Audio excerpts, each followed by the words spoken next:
Hello students, in this particular video, let's have a discussion related to the concept of inflation. Now from the UPSC exams perspective, this particular topic is important. Generally questions in the UPSC are asked on this particular concept both in prelims as well as in mains. Apart from this, the term inflation is also very important for a simple reason. This becomes one of very important parameters which is considered by both Government of India as well as RBI when they are making the policies, especially when it is RBI, Reserve Bank of India, which formulates the monetary policy, which we'll discuss in the further video lectures. The most important parameter that they consider while making the decisions is the idea of inflation itself. Now, in this particular video, let's have a detailed discussion on the concept of inflation. Now, what I'll be discussing in this particular video will be, one, we'll start with the introduction of inflation. Let's try and define what is inflation. I'll give you multiple definitions, but if you remember, one definition more than sufficient. But in different contexts, any of these particular definitions will be used in the books as well as the newspaper discussions. After that, we'll have a look at the types of inflation. You must have read or heard of the concept of a WPI or CPI. Even if you have not heard of it, please do not be worried. We'll have a discussion on that. Now, within the types, we'll also discuss the concept of a creeping inflation, trotting inflation, galloping, and hyperinflation. After this, we'll have a detailed discussion on the concept of a WPI as well as CPI. Then we'll discuss a current affairs topic, that is a concept of a flexible inflation targeting. Although I've written only inflation targeting here, specifically in the books they'll use the term flexible inflation targeting, which basically discusses what is the role of RBI in controlling inflation. Okay. Then what is the impact or the effects of inflation? Then how do we control inflation? How do we control inflation in the market? Then some other important concepts. Many of the times UPSC will ask questions on these particular terms which are there very often in the newspapers related to inflation. For example, very recently there has been a lot of discussion with respect to concept of a stagflation. So in the context of inflation, this also becomes very important. What is the meaning of that? We'll have a discussion later. Then one of the very important graphical representations related to inflation, that is Phillips curve. And then finally we'll take up questions related to this particular module. Let's start with the basic idea, that is the introduction to inflation. Let's look at various definitions of inflation. First, the most accepted definition for inflation is, it is the persistent increase in the price level of basket of commodities. Now, what is the meaning of the statement? You can mug up the statement, but remember the meaning. Meaning is much more important, and if you know the meaning of inflation, you can write the definition also. Now, what is the meaning of inflation? Have a look at this. Here is a household. Let's imagine this is a particular household. This particular household will consume certain groups of goods as well as services. Is it okay? This particular household will consume a group or a basket of goods as well as services. Now imagine for all the goods and services which are consumed by this particular household, the price that is paid today is 100 rupees. Is it okay? This particular basket of goods and services for this particular household today is costing how much? 100 rupees. After 1 year, imagine it will cost, let's say 110 rupees. So in simple terms, understand this. This particular household is paying more money to get same basket of goods and services. Is it okay? I'm using the term basket, which essentially means a group of goods and services. And another term here, I'm using the concept of a goods and services. Books might simply replace the term goods and services with the term commodity. Okay. So have a look at this. Here is a household which is consuming certain basket of commodities or basket of goods and services. For this particular basket, it is paying more as the time passes by. Last year, it paid 100 rupees to purchase the same basket, and this year, it is paying 110 rupees. In essence, it is paying more money to get same goods and services. So, this particular concept of increased price level, I'm using the term increased price level for a basket of commodities, for a basket of goods and services over a period of time is called as inflation. Is it okay? Inflation is the persistent rise or persistent increase. Means what? Gradually over a period of time, the prices of the goods or services or commodities, the price levels have increased. This particular measurement in the increased price levels is called as inflation. This is a most important definition. If you can remember only this definition, it is more than sufficient for UPSC exam. But apart from this, in the newspapers as well as in the textbooks, they will also use the statements such as inflation is nothing more than sharp upward rise in the price level of basket of commodities, which is nothing but the first definition written in a different way. Third definition, it is a situation wherein too much of a money is running behind too fewer goods. What is the meaning of this?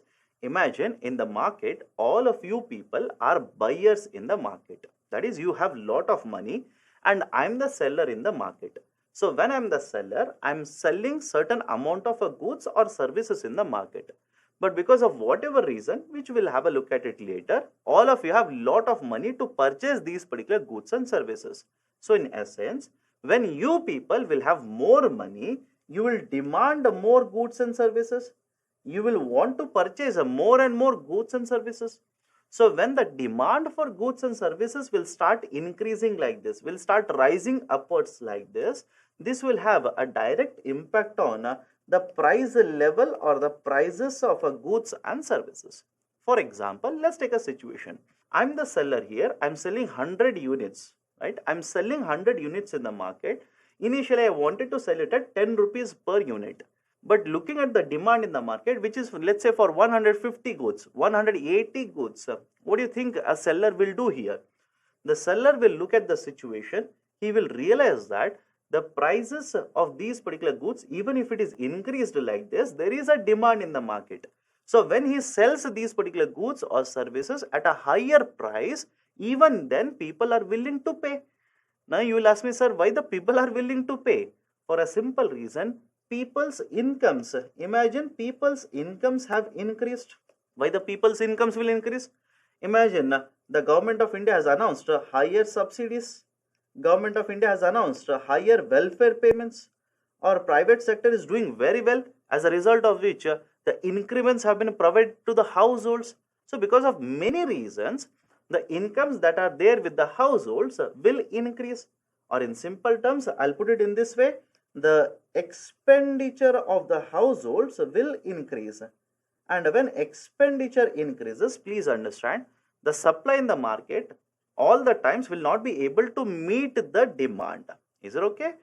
Right? In a short period of time, the demand or the overall demand in the market might suddenly spike up like this, might suddenly increase like this. At the same rate, the producer will not be able to produce. Overnight, he cannot purchase one more machine and start producing more and more goods or services. So what will happen in this particular situation? The demand will overtake the supply. The demand will outstrip the supply in the market. As a result of this, the prices of these particular commodities will start increasing. The price levels of the commodities will start increasing. And when it increases, it essentially means what? It is leading to inflation in the market. Okay. That is the third definition. Fourth definition, inflation is a state in which value of money is falling. On one side, the price levels are increasing, as a result of which the purchasing power or the value of a rupee or the money is actually declining. Let me elaborate on this. Imagine this particular pen is being sold in the market. Let's take a very simple example here. This particular pen is being sold in the market. Last year, the price of the pen was 100 rupees. Is it okay? Last year, the price of the pen was 100 rupees. Now I am selling this particular pen after 1 year because of inflation at 110 rupees, which essentially means what? If you want to purchase this particular pen from the market, will you be able to purchase it at 100 rupees, which you paid last year? No. From last year to this year, the price levels have increased. Last year, you might have paid 100 rupees and you purchased one pen. But this year, because of inflation, the price of this particular pen has increased to 110. So can you purchase the same pen at 100 rupees? No, you will have to pay more to purchase the same pen now. Essentially means what? Last year, 100 rupees. With that, you were able to purchase 1 unit of a product. This year, with the same 100 rupees, you will not be able to purchase the same unit of a product. which also means the value of money is falling, or you need to pay more money to purchase the same quantity of a product. This is the fourth definition. Now please understand, although I've given four definitions, if you can remember the first definition, more than sufficient for UPSC. But to be on a safer side, you can mug up even the third as well as the fourth definition for inflation. Done. This is the basic introduction of inflation. Now let's have a look at the types of inflation. Now understand this. Under this particular classification, I will have a look at two types or two different classifications. One, I will discuss the types of inflation based on the rate of inflation. And the second, which is much more important, I will discuss the types of inflation based on the causes of inflation. Now, based on the rates of inflation, I've given three classifications or three types of inflation here. One is called as a moderate rate of inflation. Second one is a galloping rate of inflation. And the third one is a hyperinflation.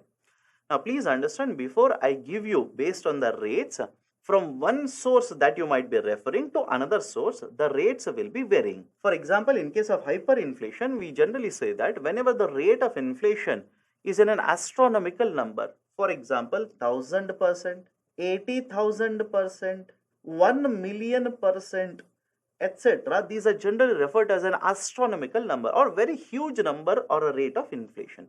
And whenever there is a such huge rate of inflation, we'll simply refer to them as a hyperinflation rates. But some of the books, they'll basically say that whenever the inflation rate is more than 50%, they will say this is a hyperinflation. Now, why there is so much of a difference between what I'm saying and what the book is saying?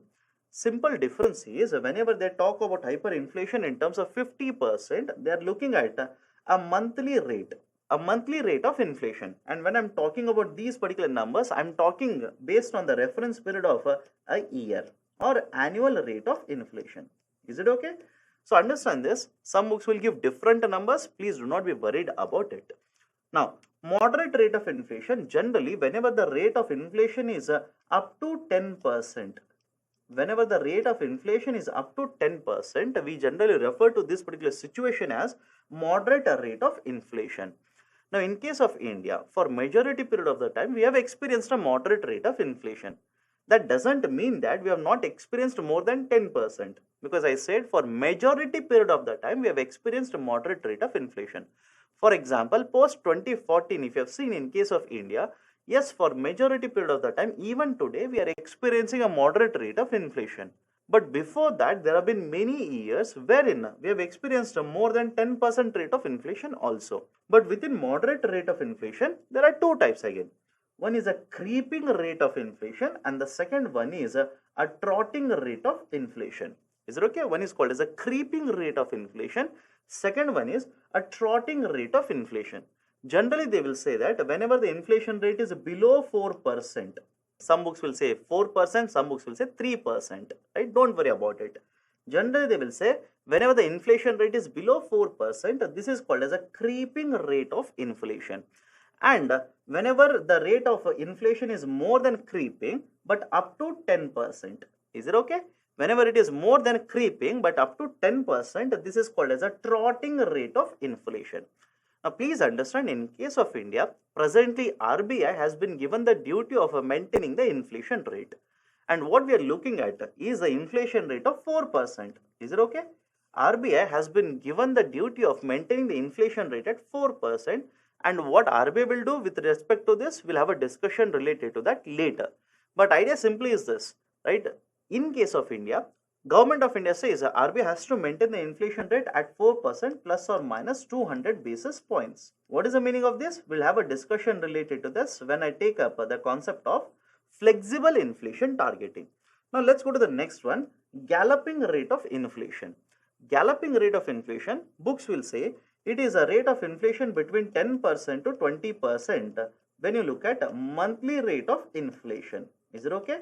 Monthly rate of inflation, we expect it to be 10% to 20%. That is called as a galloping rate of inflation. But when you talk about annual rate of inflation, generally understand this, whenever the inflation rate is a double digit number, obviously more than 10%, or a triple digit number. Is it okay? A double digit number or a triple digit number, will say this is a galloping rate of inflation. Have we experienced a galloping rate of inflation? Yes. in certain time period, in case of India, the rate of inflation has been in a double digits. Is it okay? For certain period of time, especially before 2016, there have been certain years wherein the inflation rate has been in double digits. Okay. And finally is the hyperinflation. Like I've already mentioned, whenever the inflation rate is an astronomical number, right? Whether it is 1,000%, a 5-digit number, or let's say 99,000%, all these rates of inflation, which are mind-boggling numbers, are basically astronomical rates of inflation, which is called as a hyperinflation. Now, if you talk about a monthly rate of inflation, how do I define hyperinflation? Whenever inflation rate is more than 50%, whenever the inflation rate is more than 50%, we'll simply refer to this as the hyperinflation. Now, in case of a galloping rate of inflation, generally we say whenever the inflation rate is somewhere in the range of 20 to 50%, 20 to 50% on monthly basis, we refer to this as a galloping rate of inflation. Or else you can simply put it in annual rates of inflation, that is when the rate of inflation is in a double digit number or a triple digit number, we simply refer to this as a galloping rate of inflation. Now, double or triple digit, for example, the rate of inflation could be 85%, it could be 538%. So whenever annual rates of inflation are so high, we generally refer to this rate of inflation as a galloping rate of inflation. Now, in case of India, before 2016, there have been certain years wherein India has experienced a double-digit inflation rate. In case of India, before 2016, there have been certain years when India has experienced a double-digit inflation rate. But over a period of time, especially in the last 5 years, if you evaluate the inflation rates in case of India, this has been in a single-digit number as such. Now, finally, with respect to hyperinflation, please understand this. As already mentioned, whenever the inflation rates are very high numbers, very high numbers such as let's say 80,000% annually or 1,000,000% annually, this is referred as a hyperinflation number. Or else, in simple terms, remember this: whenever the inflation rate on monthly basis is more than 50%, we'll call this particular rate of inflation as hyperinflation. Now, these are the three types of inflation based on the rate of inflation. And when I say rate of inflation, I'm looking at the percentage of inflation, whether the inflation rate is 10%, 20%, 50%. Based on the rates of inflation, we will divide the inflation rates into three groups now. Based on the causes, this is very important. There are two types of inflation. Okay, based on the causes, most important will be two types of inflation, that is a demand pull inflation as well as a cost push inflation. Now, although I've written structural inflation separately, please understand this is a part of the cost push inflation itself. Is it okay? I'll repeat it. Although I've written a structural inflation separately, this is a part of the cost push inflation itself. Why is it so? I'll give it when I discuss the idea of a cost push inflation. Now, apart from this, there is also cartelization, there is also hoarding, and there is also expectation augmented inflation. Now, let me start with the cartelization first. Okay, let me start with cartelization. We'll cover cartelization, we'll cover hoarding, then we'll cover expectation augmented inflation, then we'll discuss the main two types of inflation based on the causes. Now, what do you mean by cartelization? But before that, what do you mean by cartel? What is the simple meaning of a cartel? Please understand this. Cartel simply refers to group of producers. Group of producers, you can say, or group of suppliers, right? Either one of them is called as a cartel. Best example, OPEC is a cartel with respect to oil producing countries. Okay, majority of the oil production is done by these particular OPEC members itself. OPEC stands for oil producing and exporting countries. And since majority of the crude oil in the international market is produced and supplied by them, whenever they announce anything with respect to production or supply in the international market, there will definitely be an impact with respect to crude oil prices. Now, why this particular cartel is very important? Let's take a very simple example and illustrate this. Imagine in case of India, there are three producers A, B and C who are manufacturing and selling cement in the market. Is it okay? Now, cement is important. If you want to develop infrastructure, one of the raw materials that you will require is cement itself. So have a look at this. There are three cement manufacturers in the domestic market, A, B and C.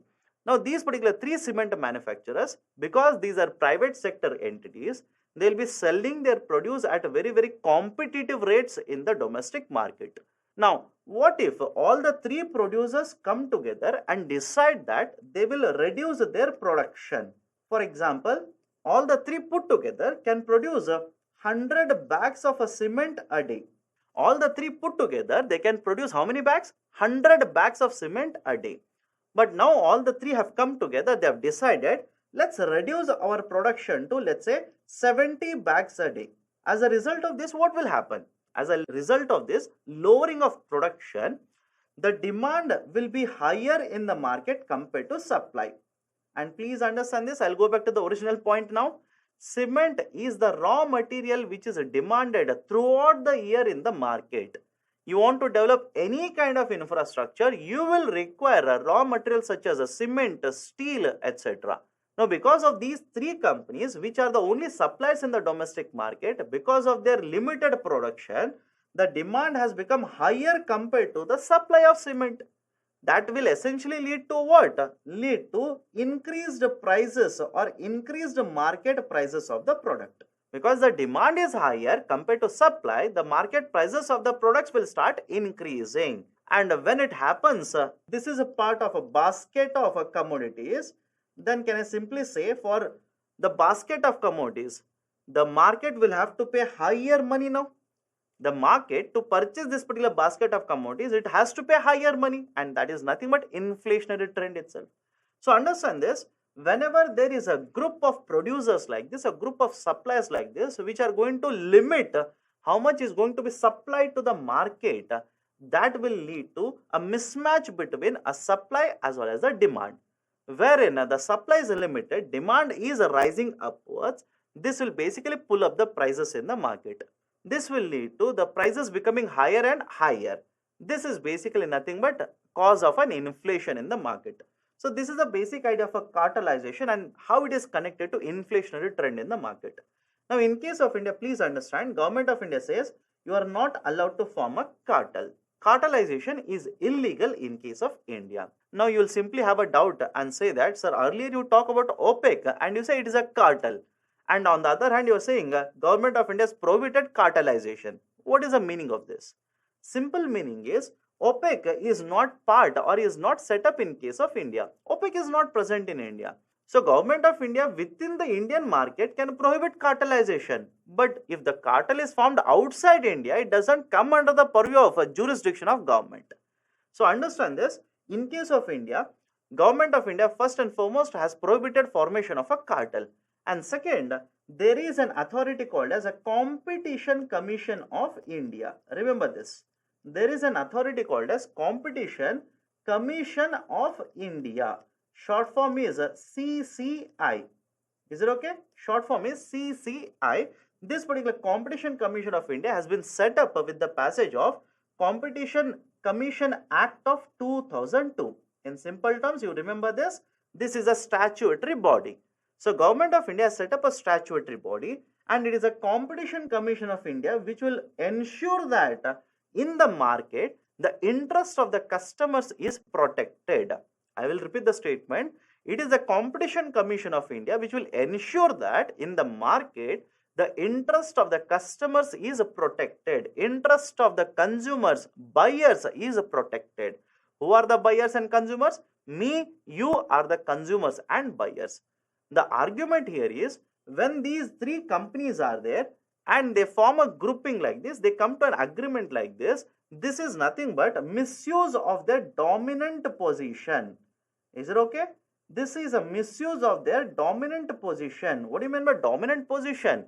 As a consumer or as a buyer, I cannot purchase cement except from any of these particular three companies. At any point of time, I want cement, then I'll have to approach any one of these three companies. So apart from these three companies, I do not have any choice. And if all the three coming together and they have increased, or as a result of them coming together, the market prices have increased, don't you think as a customers or as a buyers, it is going to affect us? So Competition Commission of India simply says that none of these particular companies should be allowed to misuse their dominant position. And when I'm talking about companies here, I'm only referring to private sector companies I'm not talking about public sector companies here. So in order to prevent cartelization, in order to prevent misuse of these dominant positions, Government of India set up a Competition Commission of India. That is the first one. Within this particular discussion itself, let's have a look at the concept of OPEC here and how it is going to have an impact in case of India. Now please understand this. First very important point, India imports more than 85% of its crude oil requirement. Is it okay? India imports more than 85% of its crude oil requirement. That is, on day-to-day basis, if Indian economy requires 100 barrels of crude oil, 85 barrels of this particular crude oil is actually imported into India. Now, whenever I'm talking about imports like this, please remember this, there are two factors which will have an impact on the cost of the imports. The two factors are, one, what is the cost of this particular import in the international market? What is the cost of this in the international market? And the second one is, what is the rupee exchange rate? Is it okay? What is the cost of this particular product in the international market? And what is the rupee exchange rate? Now, what is the concept here? Let's start with the first factor.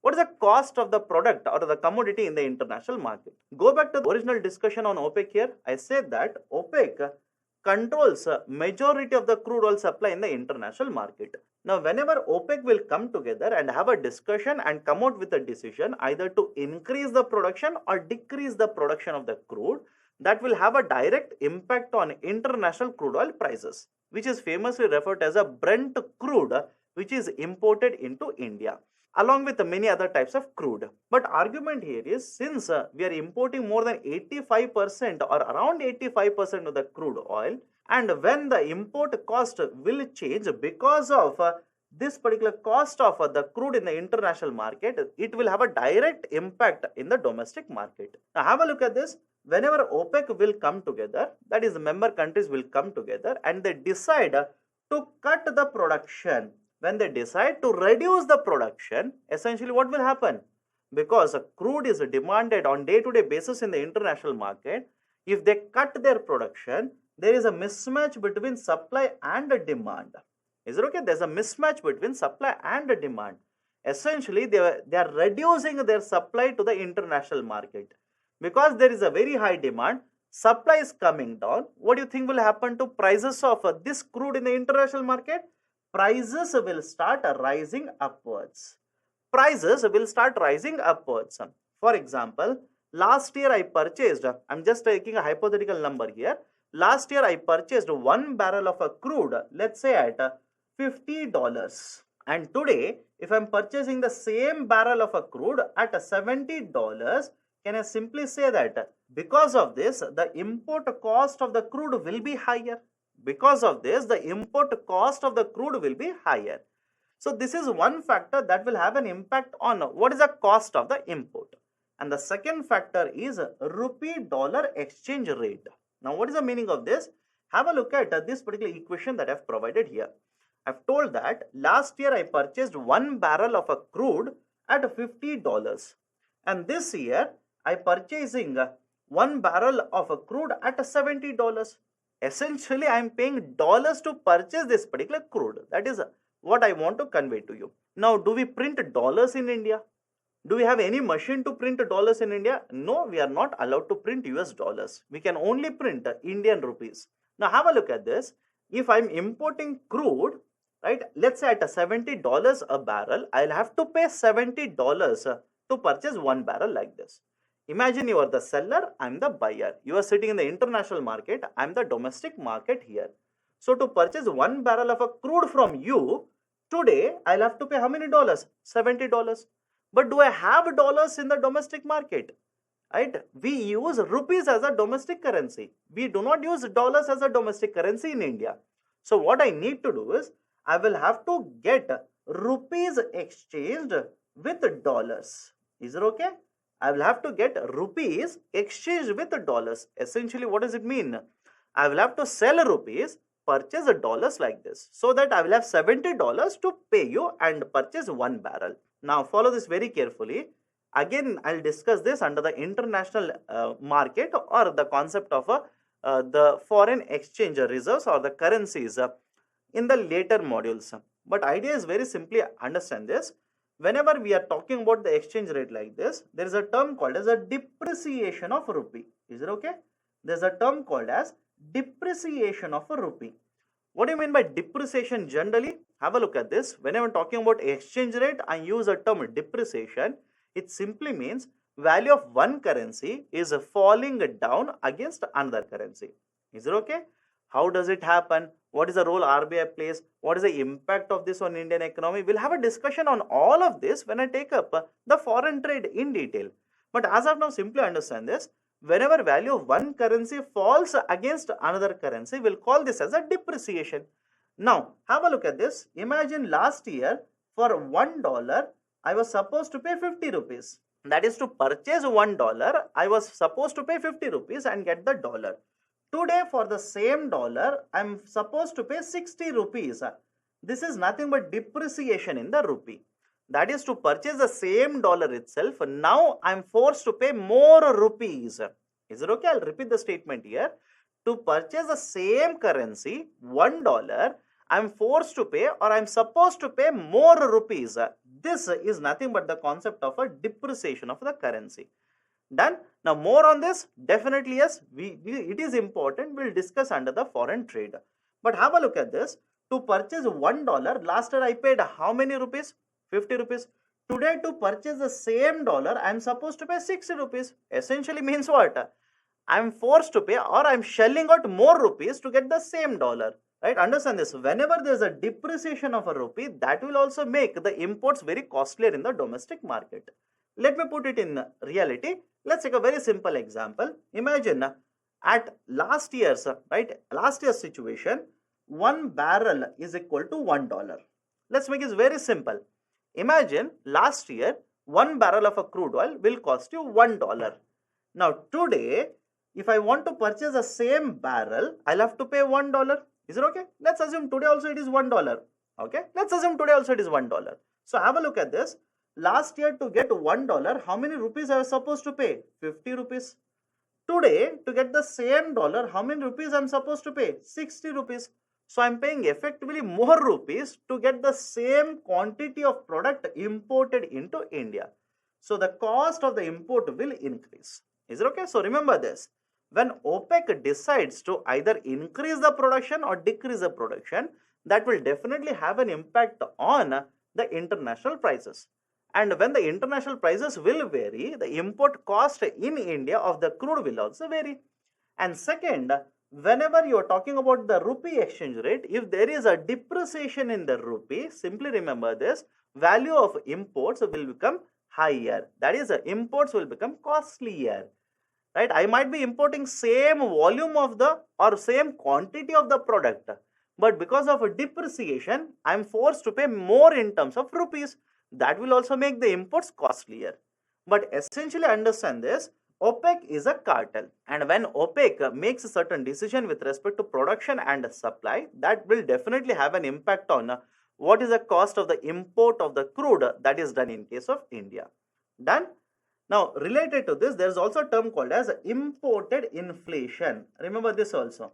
There is a term called as imported inflation. What do you mean by imported inflation? We are importing these particular commodities into domestic market. Not only crude, we are importing many other commodities into the domestic market. Whenever the cost of these particular imports will increase, either because in the international market the prices have increased, or because of the rupee exchange rate where rupee is depreciating. Either case, if there is a higher cost of these particular imports, generally these will be translated into higher market prices in the domestic market. Now have a look at this. How do I prove this? Have a look at this. If the international crude oil prices increases, rupee also depreciates, what do you think will happen to imported price of the crude? Imported price will be higher. When the petrol and diesel will be supplied out of this particular imported crude oil, what do you think will be the market prices of the petrol as well as diesel? The market prices will also be higher.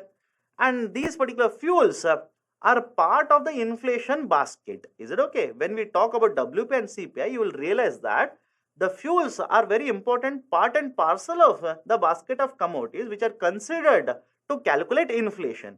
And when the cost of the imports is increasing, that will basically get translated into higher market prices of the commodities in the domestic market. This inflation or this type of inflation which is caused because of the imports is referred as imported inflation. Done. This is in discussion related to cartelization. Let me go to the next one, concept of hoarding. Now before you understand hoarding, let's put certain basic points first here. Let's understand this. Government of India wants to ensure that certain items which are essentials for the households. For example, take the current situation or the pandemic situation. Sanitizer mask is an essential commodity. Or during normal times, food commodities are essential commodities. So government's argument here is it has to ensure that these particular commodities which are essential for the households should be supplied at fair prices in the market. Is it okay? At fair prices, or else I'll put another term here, at affordable prices in the market. And in order to ensure that these particular commodities which are essential commodities which are supplied at the affordable prices or fair prices in the market, Government of India will identify these commodities and refer to them as essential commodities. Now whenever there is an essential commodity, follow this very carefully, Government of India will have the power to regulate its production, to regulate its distribution, to regulate its storage and supply. Whenever any commodity is declared as an essential commodity under the Essential Commodities Act of 1955, Government of India will have the right to regulate the production of this commodity, supply, storage and distribution of this particular commodity. Essentially means what? Government of India can ask the private sector to not charge more than certain price. Government of India can simply ask a particular producer only to produce these particular goods. Government of India can even impose how much of these particular commodities can be stored and how much should be supplied to the domestic market. Now in this particular regard, let's take a very simple example. Very often in the newspapers, you will come across the concept of onion prices. Very often in the newspaper, you will come across a volatility in onion prices. Now have a look at this. In case of onion prices, what will happen? There are different reasons why the prices will vary. I am trying to connect that with the hoarding here. Now imagine a situation, 100 million tons of onion is produced. Is it okay? Overall, 100 million tons of onion is produced. Now there are different middlemen before this onion will reach the market. Imagine Government of India says these particular middlemen or intermediaries are allowed to store up to 1 million tons. Is it okay? How much they are allowed to warehouse? Up to 1 million tons. Nothing above that. Now imagine there are three middlemen, M1, M2 and M3. And finally it will reach the market. If all the three will store up to the maximum limit of 1 million ton, out of 100 million ton, 3 million ton is stored. Remaining 97 million tons should reach the market. 97 million tons should reach the market. Now what will happen? Follow this very carefully. These particular middlemen, rather than storing 1 million ton, which is actually allowed by the government, will start storing, let's say, 4 million tons each. Middleman 1 will store 4 million tons. M2 will store 4 million tons. M3 will store 4 million tons. So rather than storing 1, they are storing 4 million tons. So out of 100 million tons, 4 plus 4 plus 4, 12 million tons is out of the supply now. How much will be supplied to the market? 100 minus 12, that will be 88 million tons. So have a look at this. In the earlier situation, if they are storing as per the guidelines, as per the allowed limit by Government of India, 97 million tons will be reaching the market. Now, these particular people are storing beyond permissible level, beyond the allowed level. As a result of this, to the market, 88 million tons will reach. This will create a mismatch between the supply as well as demand. That is, these particular middlemen or the people who are present in the system, they have stored more than what is actually permissible, thereby artificially creating scarcity in the market. And when there's a scarcity in the market, that is, there is a demand which is higher than what is being supplied in the market, what do you think will happen to prices? The prices will start rising upwards. the prices will start increasing, and that in turn will add to inflationary trends in the market. So hoarding essentially means what? You are storing more than what is actually permissible. Is it okay? Whenever you store more than what is actually allowed as per the government guidelines, this is called as a hoarding.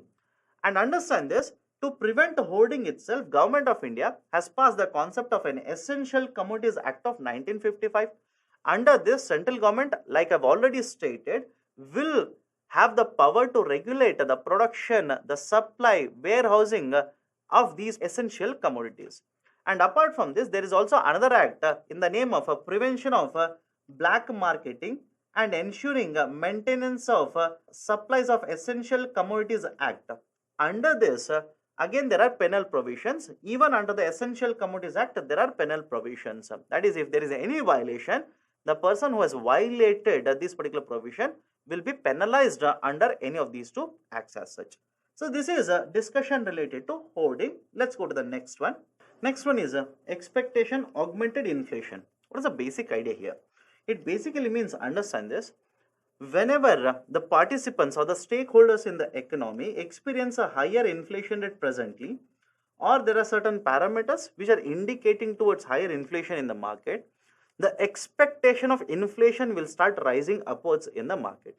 I'll repeat it. Understand this. It simply means in the economy, in the market, whenever there is an expectation of the inflation, it simply means when there is a higher inflation rate presently, the expectation of inflation rate in the future will also start rising upwards. Okay, that is, imagine in case of India, inflation rate presently, let's say hypothetically, is 7%, and it has remained 7%, let's say, for last couple of months. So if you ask the expectation of the market, expectation of the stakeholders in the system, having looked at these particular inflation rate, it is expected, it is assumed by the market that in the coming days also the inflation will start to be higher, or inflation rate will be on a higher level. Now, why this particular expectation is important, right? We will understand this when I look at what is the impact of inflation in the market. Okay, when we look at the impact of inflation, then you will understand how this can be a cause, how this will lead to inflationary trends in the market.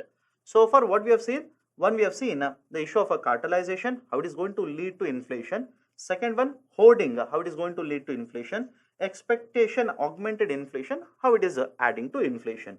We are left out with three. Demand pull inflation, important, we'll discuss this separately. Cost push inflation as well as structural inflation.